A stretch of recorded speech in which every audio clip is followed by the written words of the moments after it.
नमस्कार, मैं हूं नेहा श्रीवास्तव। सुबह के 7 बज गए और सुबह सवेरे में आप सभी का स्वागत है। चलिए बुलेटिन की शुरुआत कर लेते हैं खबरों के साथ। मुख्यमंत्री शिवराज सिंह चौहान ने भोपाल में कहा है कि अब एक भी भ्रष्टाचारी नहीं बचेगा। इस संकल्प पीएम मोदी और भाजपा की सरकारों का है। घोटाले करने वाले कार्रवाई के डर से इकट्ठा हो रहे हैं। ये अलग अलग विरोधाभासी लोग हैं, एक दूसरे के कट्टर वैचारिक दुश्मन है, आज इकट्ठे दिखाई दे रहे हैं। सीएम शिवराज सिंह चौहान ने यह भी कहा है कि मध्य प्रदेश सहित सभी राज्यों में गड़बड़ करने वाले नहीं बचेंगे। इंदिरा गांधी ने 1971 में नारा दिया था कि गरीबी हटाओ, गरीबी नहीं हटी, केवल झूठ बोला है।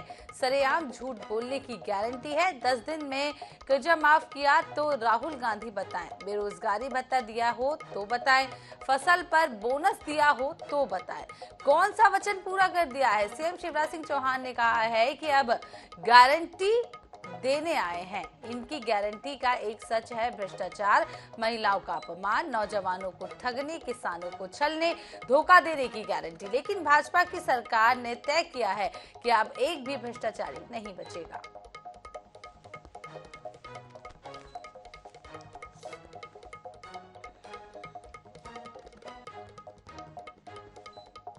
भी भ्रष्टाचारी नहीं बचेगा, ये संकल्प है प्रधानमंत्री श्रीमान नरेंद्र मोदी जी का।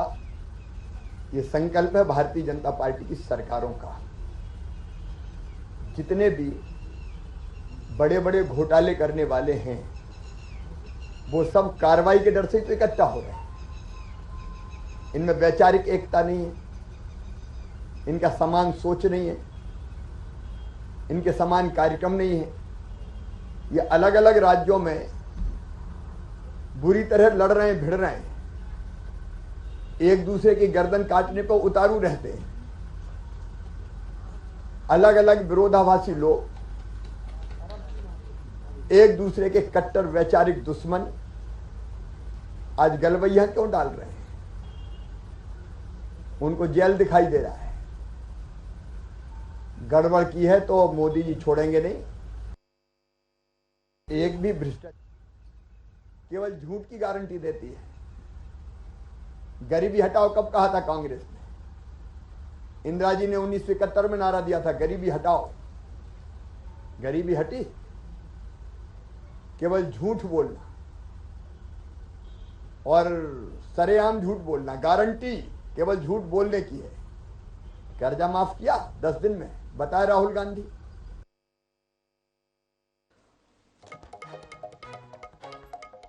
इधर मध्य प्रदेश सहित देश के तमाम राज्यों में टमाटर के दाम आसमान छूने लगे हैं। टमाटर 100 रुपए किलो बिक रहा है। वहीं दूसरी सब्जियों पर भी महंगाई का असर अब नजर आ रहा है। सब्जियों के बढ़ते दाम पर सियासत भी गरमाने लगी है। बढ़ती कीमतों को लेकर कांग्रेस सहित तमाम सियासी दल भाजपा पर हमलावर हैं। तो वहीं भाजपा इस मुद्दे पर सफाई भी पेश करती हुई दिखाई दे रही है। देखिए एक खास रिपोर्ट।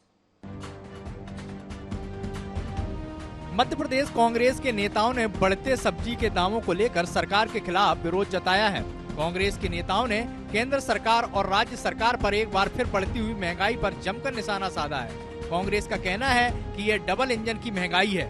वित्त मंत्री तो लहसुन प्याज खाती नहीं है, अब शायद टमाटर भी छोड़ दिया होगा। लेकिन प्रश्न ये नहीं है। प्रश्न ये है कि ये मोदी और शिवराज निर्मित डबल इंजन की महंगाई है। ये इसलिए महंगाई है क्योंकि मध्य प्रदेश में पेट्रोल 109 रुपये लीटर बिक रहा है और टमाटर 120 रुपये किलो है। तो ये समझने वाली बात है कि ये सरकार जो है जन विरोधी सरकार है। माताओं बहनों का विरोध करती है, उनकी रसोई का जायका खराब कर रही है, केवल अपने उद्योगपति मित्रों की सहायता। जबकि टमाटर सहित अन्य सब्जियों के अचानक बड़े दामों को लेकर बीजेपी सफाई की मुद्रा में है। बीजेपी की माने तो बदले मौसम की वजह से सब्जियों पर एकदम से महंगाई छाई है। इसमें सरकारों का कोई दोष नहीं। कभी कभी इफरात में आता है, उत्पादन होता है, कभी कम होता है, लेकिन इनका स्टोरेज किया जाना वो ज़रूरी होता है। और वो स्टोरेज की कैपेसिटी अब धीरे धीरे जो बढ़ रही है, उससे ये जो शीघ्र खराब होने वाली फसलें हैं उन पर भी उनका भी स्टोरेज करने के लिए सरकार ने बहुत सारे इंसेंटिव्स दिए हैं और निकट भविष्य में इसका फ़ायदा मिलेगा। लेकिन ये कहीं कहीं फसल ज़्यादा होती है, कभी कम होती है, कई बार प्याज और ये टमाटर फेंकना पड़ते हैं क्योंकि ये बहुत दूरस्थ इलाकों में नहीं जा सकते। इसलिए ये तात्कालिक कारण है, कोई स्थायी कारण नहीं है। वहीं कांग्रेस ने सरकार को चेतावनी दी है कि यदि जल्द महंगाई पर लगाम नहीं लगी तो आने वाले दिनों में कांग्रेस सड़क पर उतरकर बड़ा प्रदर्शन करेगी। जबकि एमपी में थोक और फुटकर सब्जियों के दामों में हुई बढ़ोतरी से जनता काफी परेशान है। जहां टमाटर 40 से 50 रुपए प्रति किलो मिलते थे, वह आज 80 से 100 रुपए प्रति किलो हो गए हैं। जबकि आलू, प्याज, परवल, करेला, कद्दू सहित मिर्ची, धनिया और नींबू भी आम लोगों का पसीना छुड़ा रही है। दिनेश शुक्ल, INS 24/7 भोपाल। इधर जबलपुर में 100 से ज्यादा गरीब परिवारों के आशियानों को जिला प्रशासन ने विकास के नाम पर उजाड़ दिया है और अब वही गरीब परिवार भरी बारिश के बीच जिंदगी जीने के लिए मजबूर हैं। क्या है पूरा मामला, देखिए जबलपुर से हमारी एक खास रिपोर्ट।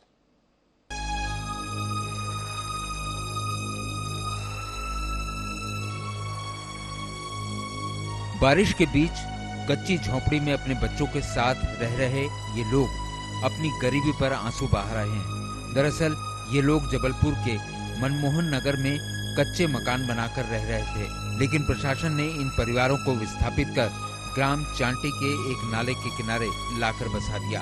ऐसे में जिले में बारिश की दस्तक के साथ ही इन विस्थापितों की मुश्किलें बढ़ गई हैं। बारिश में गरीबों का सारा सामान भीग गया। इस बात से नाराज विस्थापितों ने जिला प्रशासन की इस लापरवाही को लेकर नेशनल हाईवे जाम कर दिया और अपने लिए उचित व्यवस्था की मांग की। दूसरी तरफ ग्राम चांटी में रहने वाले स्थानीय और इन विस्थापितों के बीच विवाद भी हो रहा है।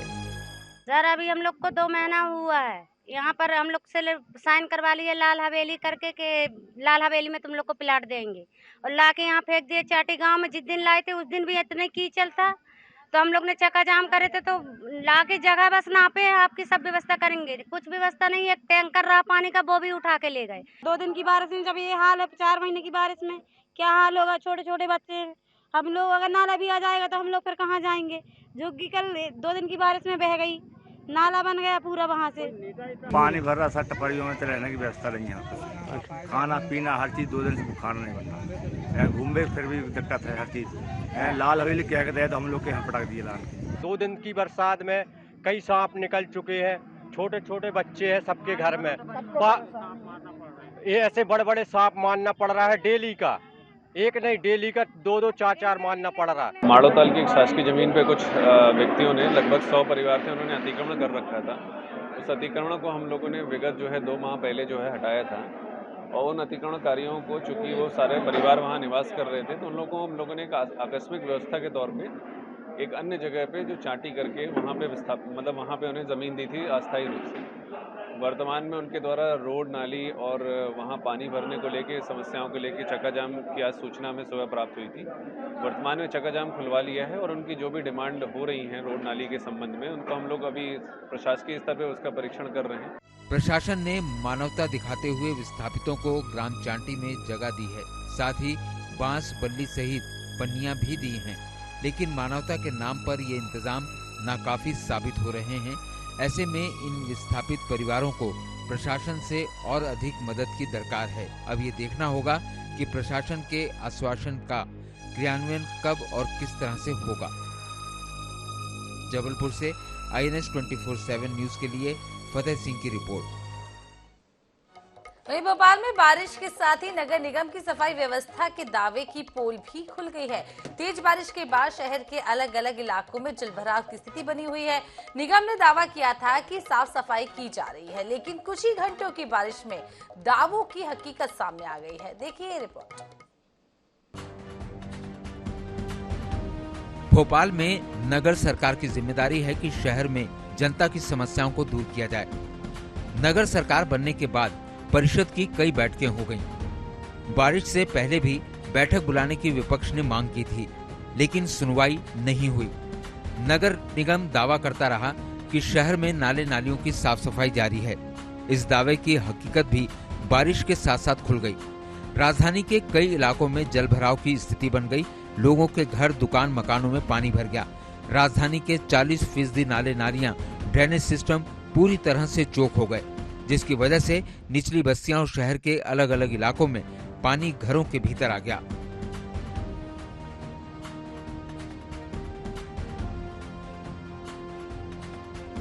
जल भराव की शिकायतें नगर निगम तक पहुंचने लगी, जिसके बाद महापौर भी होश में आई और औचक निरीक्षण करने पहुंच गईं।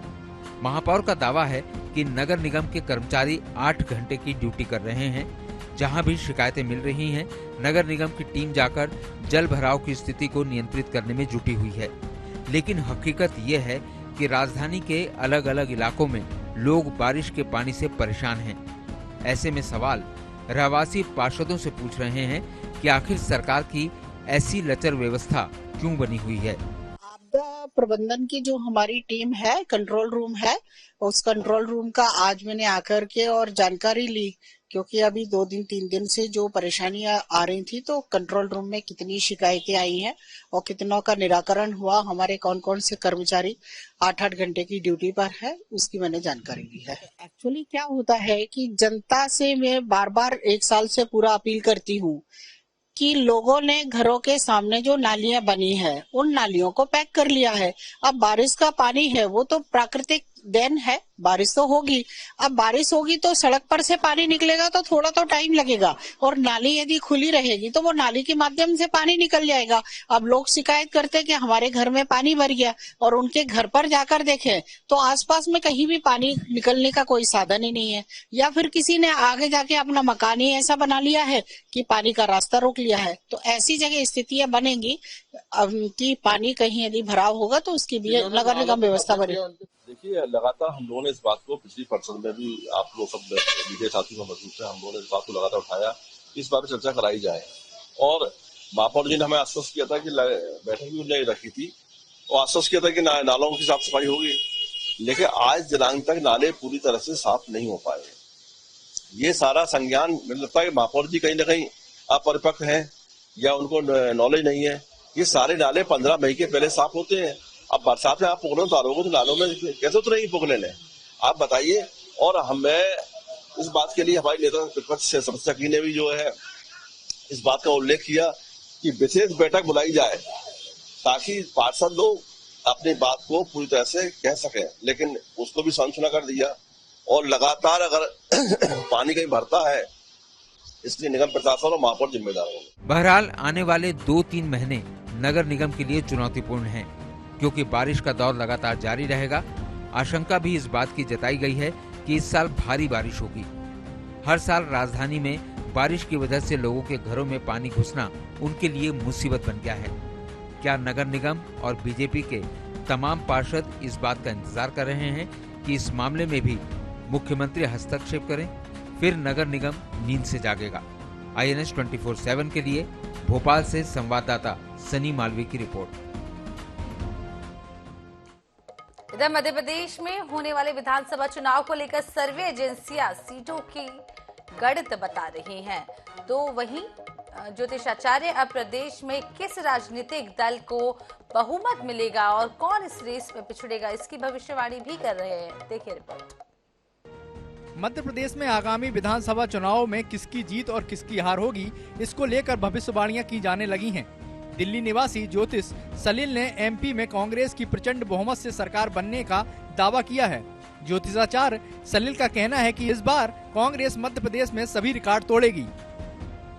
कांग्रेस मध्य प्रदेश में सरकार बनाने जा रही है और मेरी कैलकुलेशन के हिसाब से जो कांग्रेस को सीट आ रही है वो 180 से 200 के बीच में ये फिगर रहेगा, और जो मैजिक फिगर आएगा कांग्रेस का सरकार का वो 175 के आसपास रहेगा। प्रदेश में प्रचंड बहुमत से कांग्रेस की सरकार बनने की भविष्यवाणी से कांग्रेस पार्टी के नेता उत्साहित हैं। कांग्रेस की माने तो कर्मों के आधार पर ही भविष्य बनता है, और कांग्रेस ने अच्छे कर्म किए हैं, उसका फल उन्हें जरूर मिलेगा। तो मैं ये मानता हूं कि अगर ज्योतिष शास्त्र कांग्रेस पार्टी को बढ़त दे रहा है, क्योंकि हमारी जानकारी है कि सर्वे जो आ रहे हैं और ज्योतिष शास्त्र जो है हमको 190 से 200 सीटें दे रहा है, और कहीं ना कहीं ये भी गीता में कहा गया है कि आपके कर्म के आधार पर आपको फल मिलता है। जबकि प्रदेश की सत्ताधारी पार्टी बीजेपी इसे कांग्रेस पार्टी का मैनेजमेंट बता रही है। बीजेपी की माने तो जिस विधा पर जनता का विश्वास है उसके माध्यम से कांग्रेस भ्रम फैलाने का काम कर रही है। कांग्रेस इस तरह का मैनेजमेंट करती रहती है, लोगों में किस तरह से भयादोहन किया जाए, किस तरह से इमोशनल ब्लैकमेल किया जाए, जो धर्म के आधार पर जो बहुत ही विश्वास जिनका जिस विधा में होता है, उस विधा को लेकर कांग्रेस भ्रम फैलाती है। जनता के प्यार पर, स्नेह पर और उनके आशीर्वाद पर भरोसा नहीं है, काम पर भी भरोसा नहीं है। उनका भरोसा है इस तरह के जादूगरी पर, और कमलनाथ जादूगर हैं। बहरहाल जहां चुनावी सर्वे एजेंसियां प्रदेश में कांग्रेस और बीजेपी के बीच कांटे की टक्कर बता रही हैं, तो वहीं भविष्यवक्ता प्रदेश में एक तरफा कांग्रेस की सरकार बनने का दावा कर रहे हैं। दिल्ली के रहने वाले ज्योतिषाचार्य सलील की माने तो एमपी में कांग्रेस प्रचंड बहुमत से सरकार बना रही है। ज्योतिषाचार्य सलील ने इससे पहले कर्नाटक चुनाव में भी कांग्रेस की जीत की भविष्यवाणी की थी। दिनेश शुक्ल, INS 24/7 भोपाल। इधर मुख्यमंत्री शिवराज सिंह चौहान गंज बसौदा में हुए लाडली बहना सम्मेलन में शामिल हुए और क्षेत्र के विकास के लिए कई घोषणाएं की हैं। इस मौके पर सीएम शिवराज सिंह चौहान ने उदयपुर के कंठेश्वर महादेव मंदिर के लिए कॉरिडोर बनाने का भी ऐलान किया है। अपने संबोधन में सीएम शिवराज सिंह चौहान ने कहा है कि छोटे गांवों में 11 और बड़े गांवों में 21 लाडली बहना मिलाकर लाडली बहना सेना का गठन किया जाएगा, जिसको सभी अधिकार प्राप्त होंगे। मुख्यमंत्री ने यह भी कहा है कि 120 करोड़ 30 लाख रुपए से अधिक के निर्माण कार्यों का भूमि पूजन और शिलान्यास किया।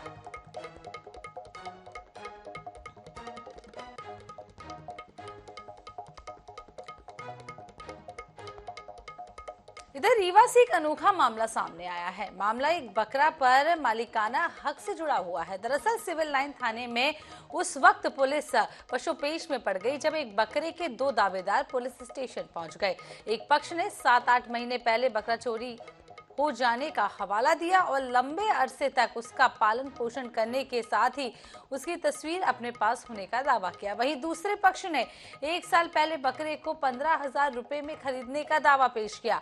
पुलिस जब किसी नतीजे पर नहीं पहुंच सकी तो बकरे को थाने में ही रख लिया।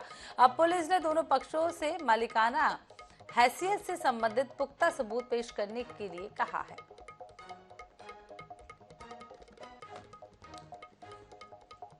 ये हमारे घर में ही पैदा हुआ था और जब मेरे घर में था तब की मेरे पास फ़ोटो है इसकी। ये 7 से 8 महीने पहले चोरी हो गया था या गुम गया था। अब हमको एक दिन पचमटा में एक घर में बंधा हुआ मिला ही है, तो वही हम आए हैं थाने। बकरा ये मनगांव बाईपास है ना, वहाँ पास कितने बकरा की झुंड निकलती थी। हम लोग दोस्त लोग सब कोई घूमने जाते थे तो हम लोग को ये बकरा वहीं पास मिला। तो हम लोग गाड़ी रोक के देखे तो ये बकरा हमको खूबसूरत दिखा, अच्छा दिखा। तो मैं 1 साल पहले मैं ये बकरा 15,000 रुपए का वहाँ से खरीद के लेके आया हूँ। एक आवेदन प्राप्त हुआ था, संजय खान हैं। उनका कहना है कि मेरा एक बकरा 6-7 महीने पहले चोरी हो गया था, जो एक अन्य व्यक्ति के पास बंधा हुआ है। उस बकरे को थाने ला लिया गया है। दोनों ही पक्षों को थाने में तलब किया गया है कि अपने बकरे के संबंध में जो भी प्रमाण हैं, दस्तावेज हैं, फोटोज़ हैं या अन्य कोई भी ऐसा साक्ष्य है वो प्रस्तुत करें, जिसके संबंध में प्रमाण प्राप्त होंगे, पोजीशन के संबंध में या उसके ओनरशिप के संबंध में, उसे बकरा सुपुर्द किया जाएगा।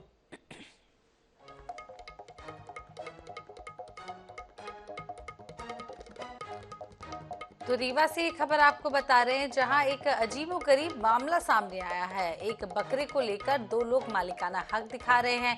एक का कहना है कि बकरा उसी के घर में पैदा हुआ और वो तस्वीरें भी साझा कर रहा है। वहीं दूसरे व्यक्ति का कहना है कि वो जब दोस्तों के साथ घूमने गया था, उस दौरान उसे बकरा मिला, उसे खूबसूरत लगा और उसने उस बकरे को अपना बना लिया। वहीं एक और व्यक्ति का कहना है कि ये बकरा 7 से 8 महीने पहले चोरी हो गया था। अब पुलिस भी पशुपेश में पड़ी हुई है। वहीं दोनों लोगों को पुख्ता सबूत लाने के लिए कहा गया है।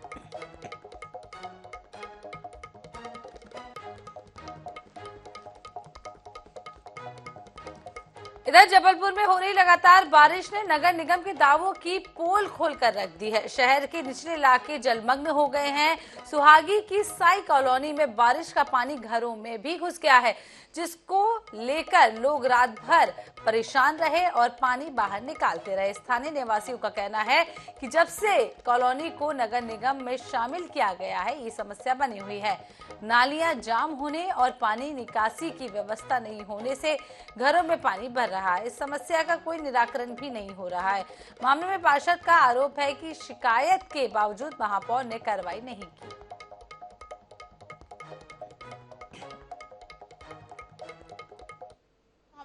पानी निकालते रहते हैं, पानी भर जाता है पूरा, अंदर नीचे से पानी निकल रहा है क्योंकि पानी की निकासी नहीं है। और कितने सालों से हम लोग नगर निगम जा रहे हैं, कंप्लेन कर रहे हैं, बस आते हैं थोड़ा साफ करते हैं, बस हो जाता। पूरा मलबा पूरा सुहागी का यहीं से आ रहा है, पूरा पानी यहीं रुक। 3 दिन बारिश हुई है, इतना गंदा हाल है यहाँ का कि देखो मेरे हाथ में फंगल इन्फेक्शन हो गया है। ये पानी हाथ में लगने से मुझे ऐसे रिएक्शन हो रहे हैं। अब मैं क्या कर सकता हूँ, आप बताइए सर। विकास कार्य तो लगातार चले जा रहे हैं और रही पानी की अपने जल प्लावन के लिए, जल प्लावन तो अभी से नहीं वर्षों से होते आ रहा है, तो उसके सुधार के लिए अपन पूरी कोशिश की जा रही है। नहीं, इनका कार्य पूरा चल रहा है और इसके लिए हमने ऊपर नगर निगम में अधिकारियों लोगों को भी सूचित करे हैं, जिसमें पूरे नगर निगम के लिए जल प्लावन के लिए अपने एक आवेदन भी दिए हैं।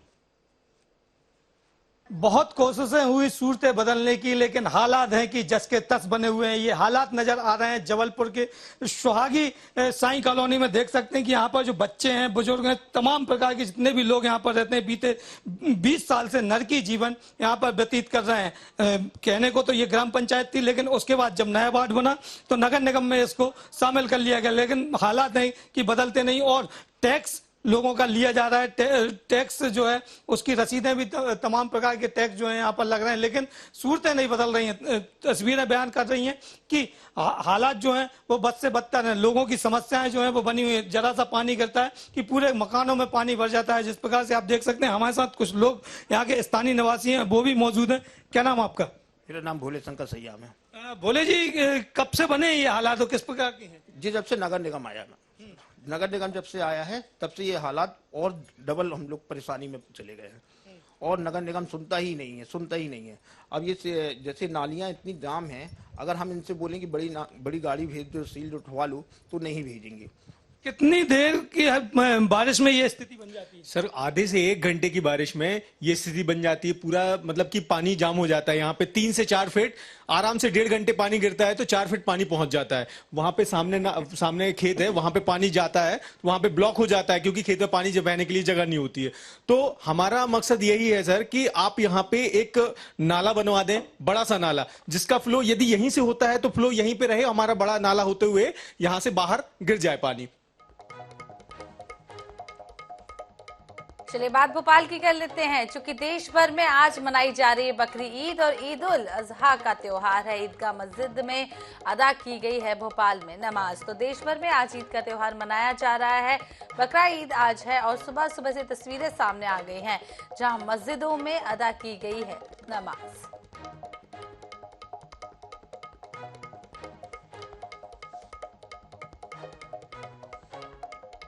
तो ये तस्वीरें आपको दिखा रहे हैं हम भोपाल से, जहां आज ईदगाह मस्जिद में अदा की गई है नमाज और सैकड़ों की संख्या में यहां पर लोग पहुंचे हैं, नमाज अदा करने पहुंचे हैं। आज ईद है, देश भर में ईद का त्योहार आज मनाया जा रहा है। बकरी ईद आज है और ईद उल अजहा का त्योहार आज मनाया जा रहा है।